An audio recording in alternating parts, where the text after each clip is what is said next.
அழைப்பு மணி இந்த வீட்டில் கேட்டாலும் ஓடி நான் வந்து பார்ப்பேன். தென்றல் என் வாசல் தீண்டவே இல்லை, கண்ணில் வெந்நீரை வார்ப்பேன். கண்களும் ஓய்ந்தது, ஜீவனும் தேய்ந்தது.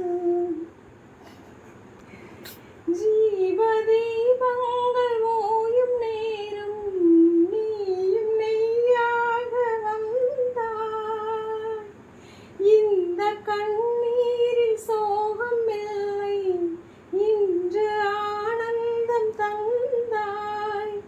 பேத்தி என்றாலும் நீயும் வெந்தாயே, பூவே பூச்சூடவா இந்த